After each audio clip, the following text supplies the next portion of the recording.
Welcome back to my YouTube channel, and today we're picking up where we left off with firepower. The demons attack Earth once and for all. Don't get lost in the sauce. Check out my firepower playlist. Now, let's get into it, because a lot of shit is about to go down. In an instant, allies become enemies due to possession by the snake demon that apparently infects people with their bite. They have taken the leader of Scorched Earth, and instantly his followers said, "Nah, I'm out." Because he knew his fighting capabilities. He was too strong already. Now possessed by a demon, he was unbeatable. But it wasn't just him who was possessed. The whole island was compromised. And the leader came forth saying, "Why rush? Why fight it? Join us or die right here, right now." But the way he even said it sounded like a choice. There was no choice. You get bitten, you're possessed. That's it. Unbeknownst to Owen, who was having family troubles, his wife just found out that his long-lost girlfriend was actually alive, and she wanted to chew him out on the spot. So she sent her kids inside with the second girlfriend. She had to talk to her husband alone. And you need to take into account that she is a ride or die. Owen simply explained what happened. He literally found out mid-battle she was alive. What was he supposed to do? Tell his wife and make her doubt their marriage? Nah, he let that shit die. And honestly, she understood. Not like he planned for this to happen. She clearly knew her death affected her husband deeply. But right now, they had more things to worry about. She was worried about how she just appeared out of thin air. Why was she here? And she revealed that there's literally a prophecy that says the firepower will be the only hope to take down the dragon. But Owen said, "What dragon? We went into the cave. There was no dragon there." But before she could even reply, she got a call. The person that brought her here with the boat had gotten back to the island, and for some reason, he saw a lot of snakes. And then he screamed over the phone. She knew she had to go back home. She knew something was wrong. Even Owen tried to call his master, but he wasn't picking up. So they decided to head out, using the private jet she came with, because shorty rich. Owen again had to say goodbye to his family, his parents, his dog.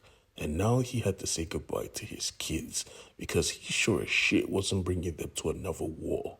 But again, unbeknownst to him, a war was about to start, because Master Fang was in the cell, and he was silent. This demon was just shouting, "Release me," and now he was silent. Why? This is when we see why. Because the possession has started. Snakes popping out from nooks and crannies trying to bite the master. But thankfully the master was swift, tossing the snake to the side and leaping over the fence to call the rest and warn them to watch for the snakes. Sadly, as he flicked his staff, one of the snakes landed on Ma, biting him, possessing him on the spot. He started screaming, "Die!" But the master simply pulled the snake off him and bit his head off. He was gangster. Ma was confused. What just happened? And the master revealed, "Well, I guess we're being invaded by snakes." But Ma made it clear that, yeah, not just snakes, bro. Look above you. And we see the airship of the freaking scorched earth. The whole island had been compromised. So they were bringing their whole army right here, now, to fight. And the master was frustrated. But nobody was more frustrated than Owen's kids, because this same assassin was still back and she was here to do business.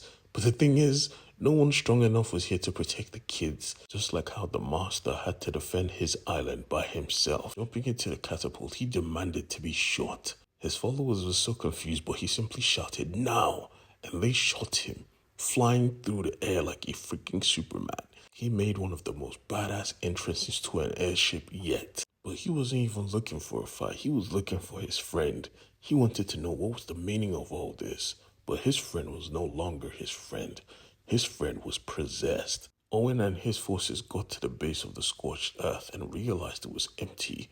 They had to move quickly because they knew what was going to be attacked next. But he wasn't the only one that was supposed to move quickly. The master was out. He was not trying to die. Stealing a glider, he soared through the air, but the ninjas followed suit. Matter of fact, they ditched their own gliders just to take him down. And they succeeded, crashing their airships into the island. This was all out war on two fronts because Owen's kid was getting attacked too. Their grandfather tried to protect them, but the ninja was like, "What the hell do you think you're doing, human? Do you want to die?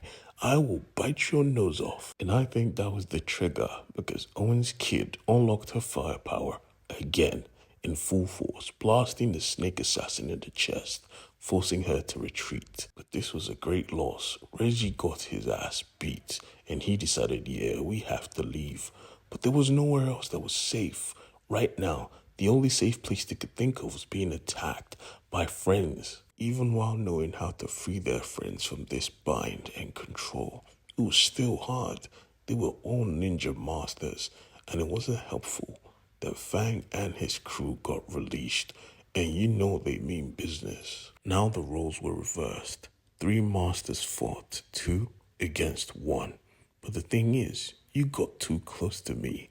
The master used his teeth and ripped the snake's head off again, freeing his friend and assuring him, well, you're awake now, I guess. Let's do battle. Both of them realizing that they had to jump in and save as many people as they could. Win or lose, we stand together. And thankfully, they had backup because Owen and his crew were here, wielding the firepower. Fang was going crazy below, taking on all the masters by himself. And Owen was busy roasting all the snakes, not paying attention to the biggest threats, because all the snakes were going towards the statue. It should have piqued people's interest. Why? All of a sudden, they wanted to be close to the statue. And this is when we see what was underneath the statue. The statue was a prison to hold a freaking madman. A madman who seemed to be the commander of this snake army and the bringer of death to the world.